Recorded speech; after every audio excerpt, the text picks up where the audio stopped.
Mirar al sur. Ese fue el nombre que recibió la gira del presidente mexicano Andrés Manuel López Obrador por 5 países de Centroamérica y el Caribe. Guatemala, El Salvador, Honduras, Belice y Cuba fueron las naciones que hicieron parte de este tour, que tuvo como foco fortalecer los lazos de amistad entre estos países y México.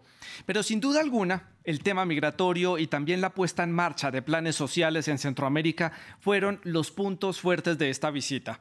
AMLO fue muy enfático en decir que la migración es parte de la condición humana. Lo que sí es reprochable son las causas que la provoca. Al menos así fue lo que dio a entender durante su paso por Tegucigalpa, la capital de Honduras. El ejercicio de la libertad de tránsito es sagrado, pero es intolerable el que muchos se vean forzados a abandonar su lugar de origen por hambre, por inseguridad o por total carencia de horizontes de vida.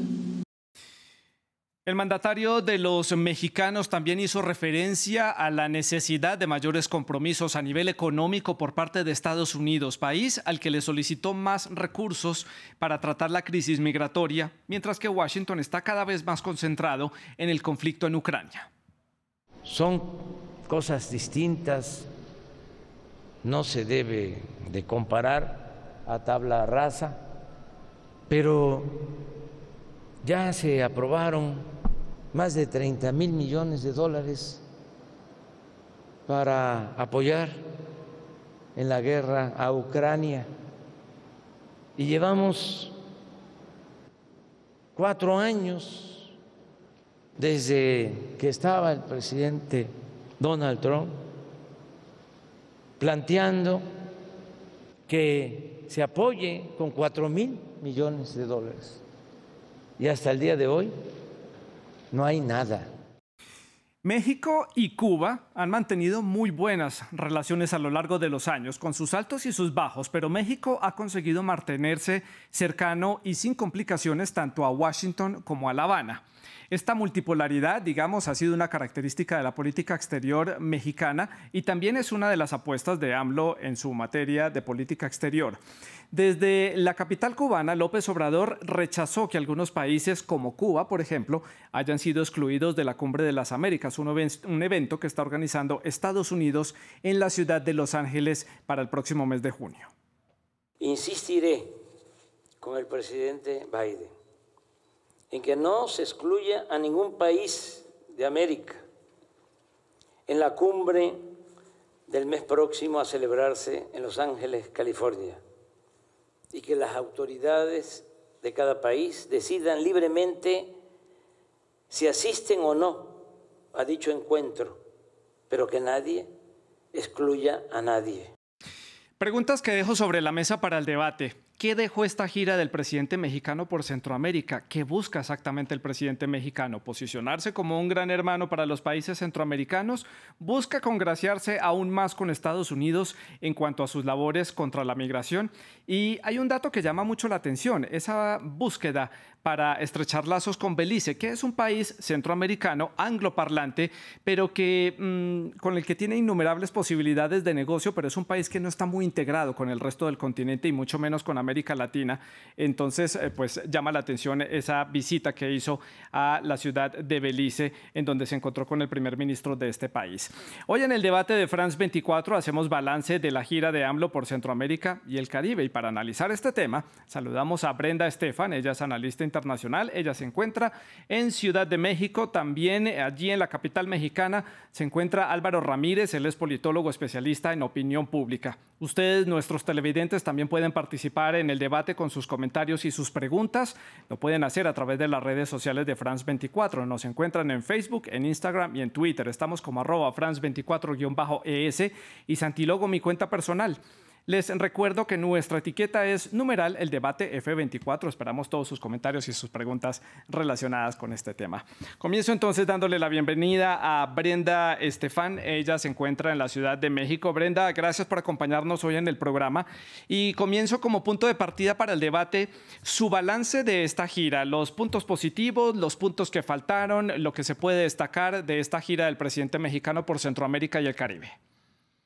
Santiago, muy buenas tardes. Gracias por la invitación al programa.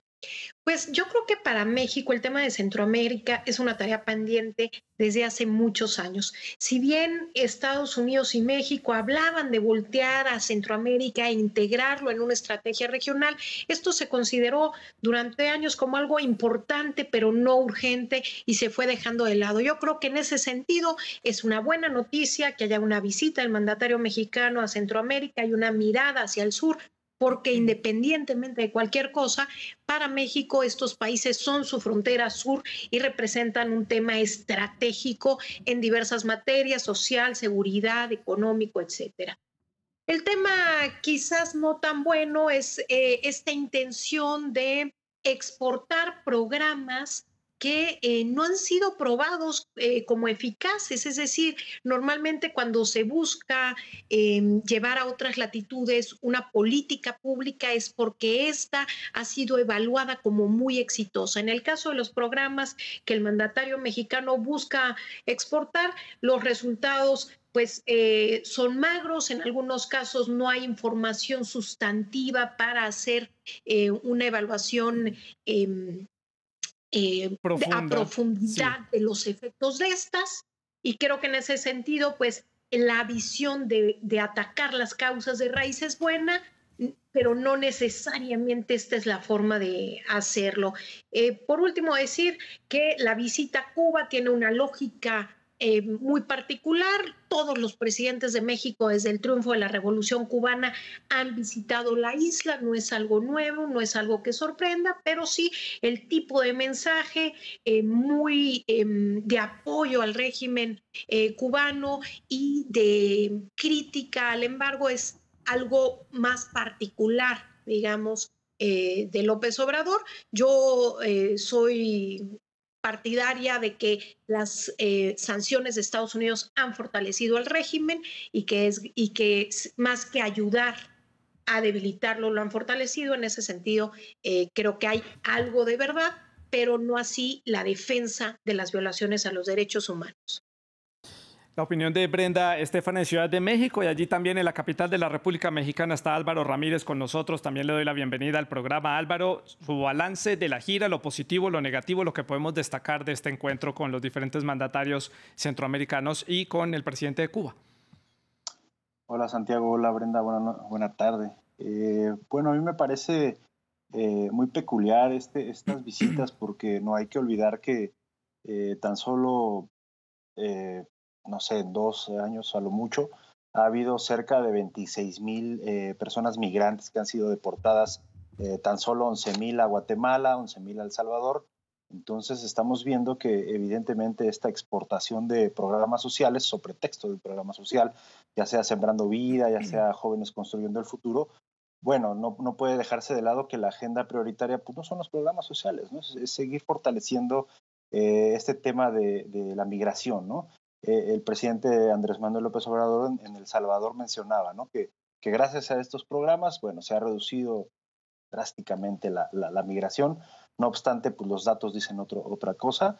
La presencia de estos ciudadanos guatemaltecos, salvadoreños, hondureños, a lo largo y ancho de todo el país es ya significativa, y lo podemos ver en otro ángulo que todavía no hay grandes datos, pero podemos empezar a observar a través de Western Union que el flujo de remesas de México hacia esos países ha ido incrementando. O sea, México ya no solo está recibiendo las remesas de mexicanos en Estados Unidos o en Europa, ahora desde México están saliendo remesas para Centroamérica, y eso es un punto muy interesante, porque por más que sigamos viendo a Centroamérica como un país desde el que están saliendo los migrantes, bueno, también está ocurriendo lo mismo que hacen los mexicanos en Estados Unidos. Bueno, ahora lo vemos con estos centroamericanos en México que están enviando sus remesas hacia sus países de origen.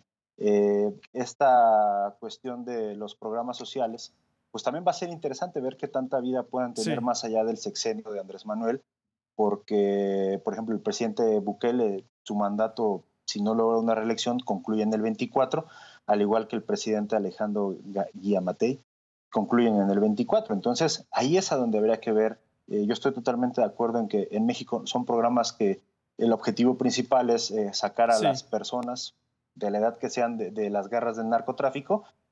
Y bueno, pues el narcotráfico sigue teniendo filas y filas de gente participando en ellos. Bueno, ya vamos a analizar un poco más en detalle este tipo de programas. Quiero abordar otros temas antes de llegar a ellos. Comienzo con Álvaro para hacer la ronda a la inversa. Brenda, ya le doy la palabra más adelante.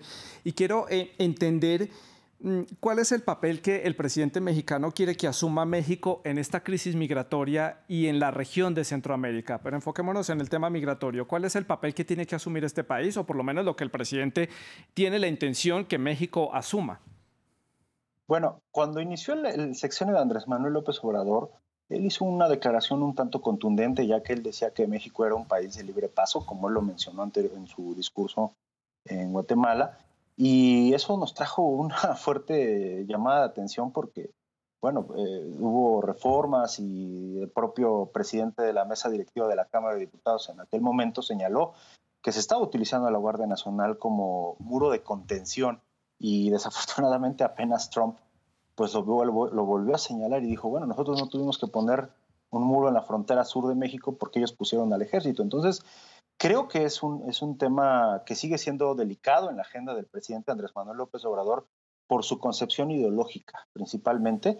Él es una persona que, bien lo mencionabas tú, Santiago, viene del sur, viene de estas entidades donde hay una gran presencia de ciudadanos guatemaltecos, porque es una cuestión histórica, es una cuestión cultural. Entonces, el perseguirlos y no dejarlos llegar hasta la frontera norte, pues no somos un país que esté acostumbrado a estar haciendo esto. O sea, no tenemos esta visión de verlos como criminales, como si nos criminaliza, por ejemplo, los Estados Unidos, ¿no? Entonces, creo que sí sigue siendo y seguirá siendo la piedra en el zapato de este gobierno ideológicamente identificado como la izquierda, el tener que perseguir, deportar y reprimir a los inmigrantes como lo solicitan los Estados Unidos. Como lo pide Washington y le pide en cierta forma a México. Brenda, su opinión sobre este tema, sobre el papel que quiere AMLO que asuma México en esta crisis migratoria con Centroamérica y bueno, y también los migrantes que llegan desde otras partes del mundo a través de Centroamérica a México para poder llegar a Estados Unidos. Claro. Yo creo que uno es el papel que quiere AMLO que México asuma y otro es el papel que Estados Unidos quiere que México asuma. Y creo que ese es el que ha sido, el que ha regido el actuar del Instituto Nacional de Migración y de los controles por parte de la Guardia Nacional desde aquella amenaza de Trump en mayo de 2019 de aumentar los aranceles a los productos que vinieran de México. Si México no contenía los flujos migratorios, pues desde ahí México ha aceptado de alguna manera convertirse en una primera esclusa para los flujos migratorios, en un primer control. Continuamente, mes con mes, el Instituto Nacional de Migración sigue enviando a migrantes a sus países de origen y esto obedece, sí, claro, a cierta visión de este gobierno, pero sobre todo pensaría yo a una visión de Washington en donde ellos tienen un sistema migratorio completamente roto, Santiago. La legislación estadounidense no les permite gestionar de una manera integral el fenómeno migratorio y realmente tienen muchos vacíos en la ley que no logran cerrar porque no logran llegar a un acuerdo bipartidista para atender este tema y entonces lo que se ha hecho es exportar este problema hacia México, de ahí el establecimiento de programas como los mal llamados protocolos de protección migratoria, que no es otra cosa que el Quédate en México, donde México por primera vez acepta recibir nacionales de terceros países que están esperando la resolución de sus casos de asilo o refugio en Estados Unidos y que son trasladados a territorio mexicano, se quedan en la frontera norte de nuestro país y pues también en condiciones de vulnerabilidad ante la delincuencia y la inseguridad de esta región. Entonces, creo que de alguna manera esta gira también se inscribe en esta idea. El viernes de la semana anterior López Obrador tenía una llamada con Biden, había también viajado el canciller mexicano a Washington y después vienen todos estos mensajes a Centroamérica sobre el tema migratorio, un tema muy álgido políticamente para Washington y sabemos que de cara a las elecciones de medio término, la administración Biden le confiere una importancia mayúscula. Brenda, entonces, desde el punto de vista de Washington, ¿esta gira puede ser vista como positiva? Yo creo que Washington y México han jugado con esta lógica en la que en tanto México coopere en temas que son vitales para Estados Unidos y particularmente para este gobierno demócrata, se le permite hacer otro tipo de comentarios al mandatario mexicano sin generar presión como si hubiera pensado. Hay quien dice cómo es posible que México haya invitado a el dirigente cubano a una celebración nacional en nuestro país y que Estados Unidos no haya dicho nada. Me parece que la explicación está justamente en los controles migratorios que está haciendo México a nombre de Estados Unidos de alguna manera, sí. Y por otro lado, en el interés de cooperar en el control de tráfico de estupefacientes, particularmente el tema del fentanilo. Sabemos de la crisis por sobredosis de fentanilo en Estados Unidos, y llega a México desde China por barco a los puertos y va hacia el territorio estadounidense. Me parece que la Casa Blanca está dispuesta a hacer oídos sordos siempre y cuando haya cooperación de este gobierno en estas materias. Álvaro, dejando un poco de lado el tema migratorio, Brenda decía al inicio de su intervención que Centroamérica era una tarea pendiente para los gobiernos mexicanos, para México en sí. ¿Por qué ahora sí miran a México, a Centroamérica, independiente de esta crisis migratoria que hay, del problema que hay en el Triángulo del Norte, pero siempre se le ha criticado a México por no querer ver a sus vecinos del sur? ¿Qué cambió ahora? Bueno, ahí un poco lo que había estado ocurriendo también es que venimos de tres gobiernos que no se habían querido fijar o atender esta problemática que había estado en aumento, ¿no? O sea, los gobiernos anteriores, sin decir que está haciendo un mejor papel, por supuesto, en el caso específico, al menos están empezando a tratar de atender, recomponer un poco la relación.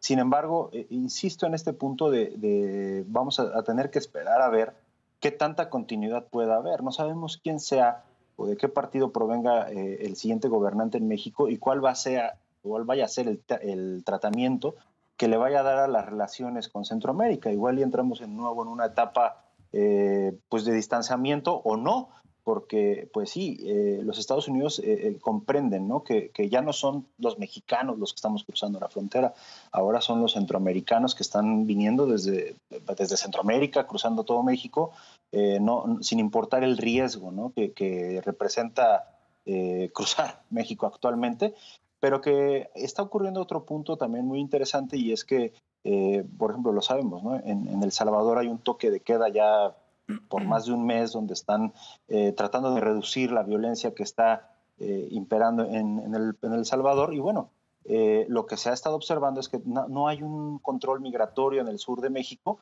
que te permita tener precisamente este filtro, ¿no? Decir, bueno, sí. O sea, no solo son ciudadanos que están buscando llegar a los Estados Unidos, ¿no? Ahora, no sé si lo tienen el dato, pero hace poco, tendrá que confirmarse la información, fue detenido un exmilitar colombiano que estaba cumpliendo un cártel mexicano, ¿no? Entonces, hay una preocupación, evidentemente, ¿no? Porque ya estamos pues, exportando también mercenarios, ¿no? Entonces, bueno, nos estamos trayendo exmilitares, pandilleros, entonces ese yo creo que sigue siendo el gran ojo que está poniendo los Estados Unidos, de decir, bueno, o sea, no hay problema que intenten llegar, evidentemente tú los vas a frenar, el problema es que se queden en México y que empiecen a hacer esas actividades claro. En el crimen organizado, y que México evidentemente no vaya a poder tener la capacidad, y que más allá de que se hagan aquí en México, pues puedan llegar precisamente a los Estados Unidos, sí. Que creo que ese es su verdadero temor, el riesgo en seguridad. Claro. Parada importante en esta gira del presidente mexicano fue Cuba. Lo mencionábamos al inicio del programa, varias declaraciones importantes dio desde la ciudad de La Habana. Importante, y tal vez llama mucho la atención desde otros países de Latinoamérica, ese manejo que México le ha dado a la relación México-La Habana, México-Washington. Siempre, históricamente, sobre todo con los partidos como el PRI, durante los gobiernos del PRI, México fue un país que siempre estuvo muy abierto a las relaciones con La Habana y con el régimen castrista. Ahora vemos un discurso renovado, vemos un discurso que cambia con este mandatario. ¿Cómo se puede entender esa relación de México y Cuba? ¿Qué se puede ver hacia el futuro sobre lo que pueda pasar entre los dos países en términos de cooperación y sobre todo en apoyo político? ¿Cómo lo ve Brenda? En efecto, yo creo que desde el triunfo de la Revolución Cubana, los diferentes gobiernos de México han mantenido una buena relación con la isla, independientemente de las diferencias ideológicas. Quizás en esta ocasión esto se exacerba porque coincide no solamente la visión del Estado mexicano, sino más bien también un tema de ideología de izquierda. Es la relación de Cuba con la izquierda mexicana que representa Andrés Manuel López Obrador, más allá de que a nivel de su gobierno podríamos cuestionar largamente si este es o no un gobierno de izquierda, pero digamos en términos de la geografía política mexicana está dentro del espectro de la izquierda y esto fortalece de manera particular esta relación que parece incluso ya en términos personales muy buena al escuchar las referencias que hacen uno respecto al otro en términos personales. Pero bueno, si pensamos que Peña Nieto en su momento a la muerte de Castro fue a La Habana y pronunció un discurso que vale la pena por ahí recuperar, pero en donde hace también, digamos, una apología de lo que es la Revolución Cubana, pues no es algo tan nuevo en ese sentido para México. Lo que yo sí creo nuevamente es que el tema migratorio saldrá en todos los casos, es decir, en cada pregunta que nos haga Santiago, porque sí, en los últimos 5 meses ha habido 46,000 cubanos que han llegado a territorio estadounidense. Hay que recordar que los cubanos tienen unas condiciones de mayor aceptación como migrantes que llegan a suelo estadounidense, pero al mismo tiempo parece que Washington no está tan contento con que lleguen en estas cantidades, particularmente porque Nicaragua a finales del año pasado levantó el requisito de visa que tenía para los cubanos y estos han llegado por esta vía Nicaragua, después por tierra, cruzando por nuestro país hacia territorio estadounidense. Y parece que ahí pues hay una visión también de buscar frenar estos flujos que tanto preocupan a la Casa Blanca. Claro. ¿Y cuál es la opinión de Álvaro, allí en Ciudad de México, sobre este tema, la relación con La Habana, ese llamado que hizo el presidente mexicano, una revolución dentro de la revolución, que fue una de sus palabras como más llamativas a lo largo de su visita a la isla? Sí, Santiago, históricamente esta relación, bien lo dice Brenda, ¿no? Es una relación que nuestros países han mantenido bajo diversas circunstancias. Los propios pronunciamientos que hizo el presidente Andrés Manuel fueron muchísimo más históricos, ¿no? de cómo han venido estas relaciones. Pero también no hay que olvidar que hace menos de un mes se dio la interparlamentaria México-Cuba, donde el grupo de legisladores, senadores, diputados que estuvieron en La Habana se llevaron o lograron construir estos acuerdos, ¿no? En seguir viendo las legislaciones que se tengan que estar modificando en ambos países para seguir fortaleciendo las relaciones culturales, deportivas, comerciales, ¿no? Entonces, creo que además México sigue siendo respaldo, por así decirlo, político, respaldo ideológico, cultural, y que además no hay que olvidar que Cuba acaba de estrenar una constitución política, ¿no? Entonces, no estamos hablando de la Cuba ya de Fidel Castro, ¿no? Estamos hablando de esta nueva etapa constitucional también, que a pesar de que Miguel Díaz-Canel provenga de lo más adentro del régimen, no viene del régimen militar, de un régimen, por así decirlo, sin que suene despectivamente, un régimen burocrático. Entonces, es esta nueva visión que evidentemente Andrés Manuel tiene sus simpatías hacia la isla. Claro. Este gobierno, muchos integrantes de este gobierno tienen las simpatías hacia la isla, y que hablar de esta revolución dentro de la propia revolución, bueno, yo me quisiera imaginar que está hablando de no perdamos la esencia, no pierdan su esencia revolucionaria, sí, ustedes los cubanos, y no se dejen seducir precisamente por los Estados Unidos. Hay algo que me llama la atención, Brenda, de esta forma de actuar del presidente mexicano a lo largo de estos días durante la gira. Lo vimos mostrándose como una especie de líder regional, como una especie de presidente que puede hablar tanto con ese gobierno de izquierda que representa Cuba, como con el gobierno de Estados Unidos que representa supuestamente las libertades y la democracia en el continente. Se ofreció a mediar por Cuba para que Estados Unidos contemple la posibilidad de levantar el embargo, precisamente por esa buena relación que hay, o por lo menos cordial, entre México y Estados Unidos. Y también habló de renovar algunas organizaciones, como por ejemplo la OEA, crear una organización supranacional tipo la Unión Europea para que América Latina pueda hacer frente a actores internacionales como por ejemplo China. Aquí vemos a un presidente tomando un cierto liderazgo regional, tomando esa batuta para liderar a América Latina en cierta forma. ¿Cómo lo entienden ustedes? Yo lo leo de la siguiente manera. Por un lado, en la izquierda mexicana, la relación con América Latina es importante históricamente y entonces creo que también es un mensaje a sus bases políticas y también en momentos en los que ya empieza a barajearse una sucesión presidencial. Entonces creo que hay un mensaje interno que se da desde fuera. También creo que López Obrador no se siente muy cómodo en el espacio internacional, no es su hábitat, no es en donde él se desenvuelve bien y desde luego que quizás América Latina es el único espacio en donde él tenga un poquito más de confianza para presentarse con otros mandatarios, hablar, etcétera. Entonces, creo que eso también explica por qué va a la región. Y desde luego, sin duda, la crisis que se vive, las condiciones ya eran complicadas en Centroamérica, pero a partir de la pandemia y de los huracanes que muchas veces son efectos de este cambio climático, pues las condiciones de los centroamericanos se han agravado de manera importante en los últimos años y me parece que en ese sentido México, que históricamente ha sido un país de transmigración, emigración e inmigración, sabe que estos números en los tres rubros han aumentado, particularmente aquellos que llegan para quedarse en nuestro país y de ahí la mirada de Palacio Nacional Mexicano hacia Centroamérica.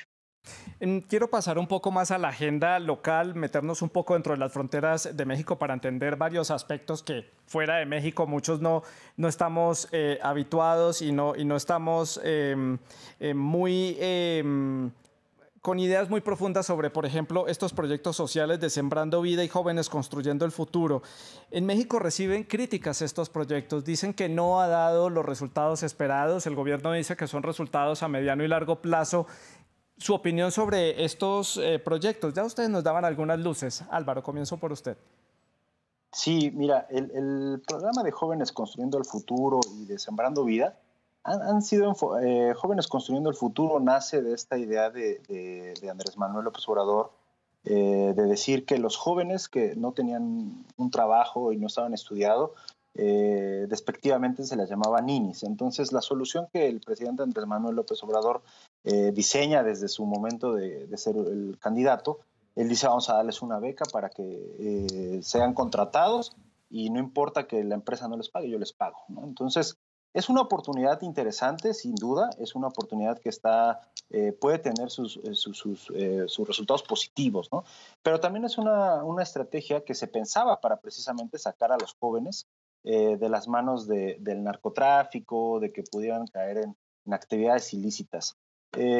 Sabemos todos que evidentemente lo que pueda representar la beca de Jóvenes Construyendo el Futuro, no sé, aproximadamente podrían ser unos $300, $350 más o menos, sí.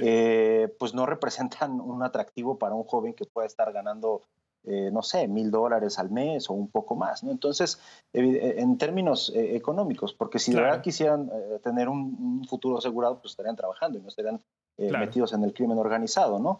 Y el programa de Sembrando Vida es un programa que va más enfocado a estar en el campo, estar sembrando ciertos tipos de árboles para la producción de alimentos, de maderas y todo esto, donde se ha enfocado principalmente más hacia el sur del país, ¿no?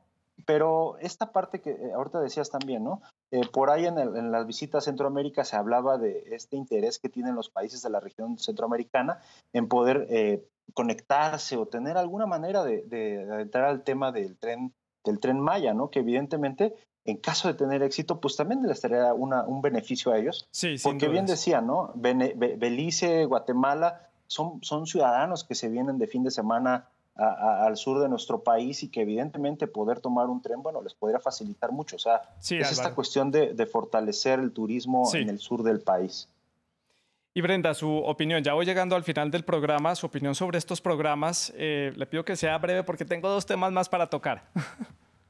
Bueno, brevemente nada más decir que, como habíamos mencionado, la evaluación de estos programas en México aún es muy joven, no hay elementos que puedan indicar que estas políticas sean realmente eficientes. Creo que, por el contrario, parecen resultados magros. Y por otro lado, esta idea de exportar políticas públicas de un país a otro, siempre, a pesar de las similitudes que pueda haber en la región, es un poco complicada. Cada país en Centroamérica tiene su propia problemática, hay que entenderla como tal.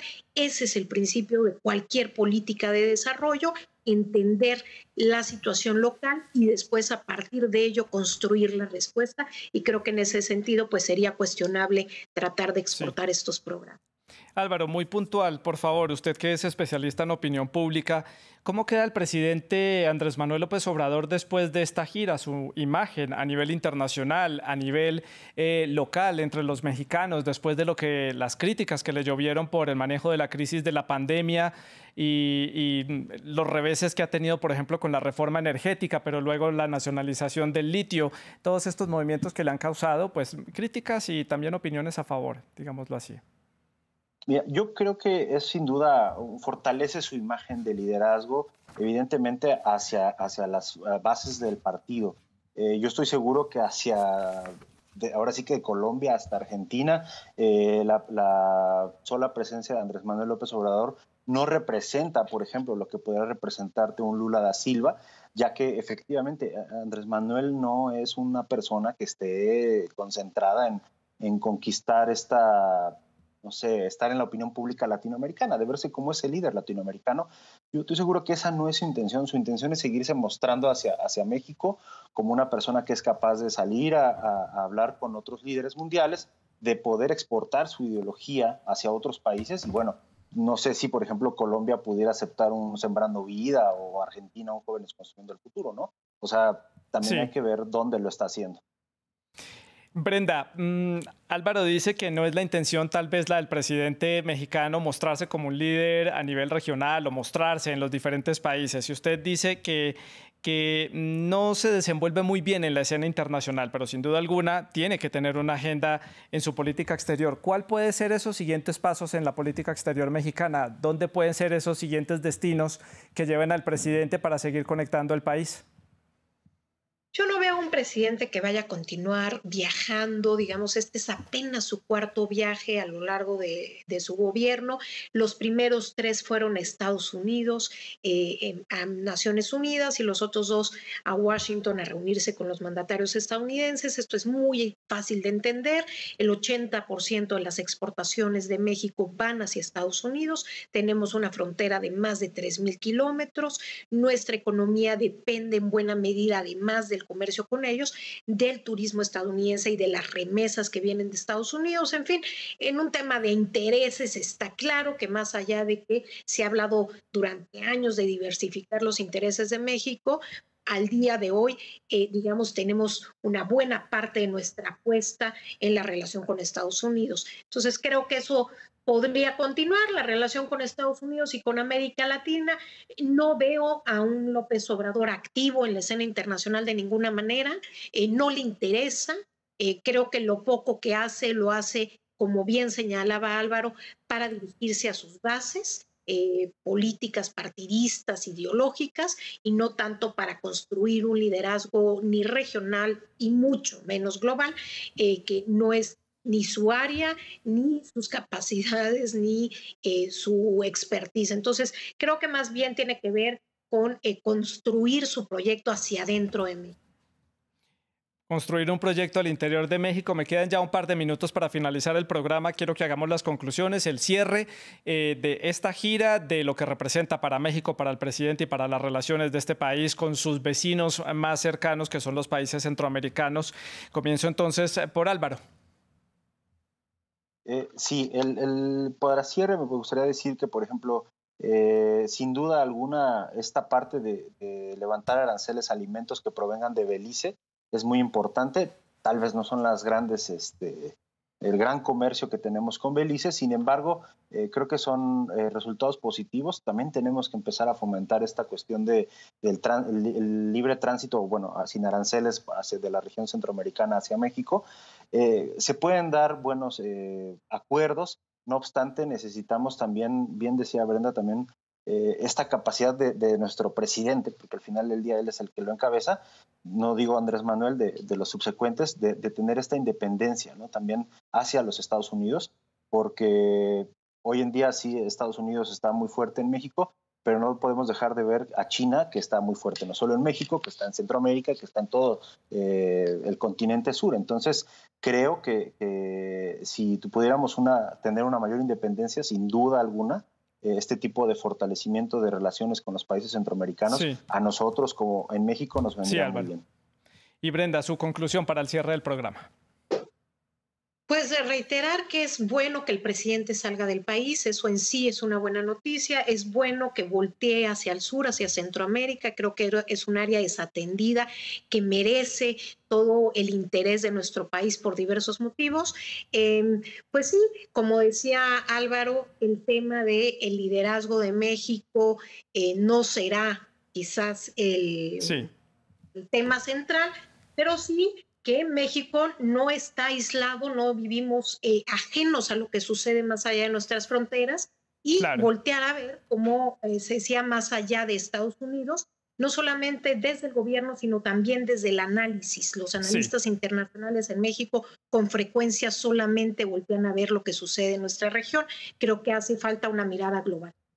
A Brenda y a Álvaro les agradezco por este análisis de esta gira del presidente mexicano por los países del norte de Centroamérica y por el Caribe. Ustedes pueden seguir dejando sus comentarios a través de las redes sociales. Sigan con nosotros, además, para ver en France 24.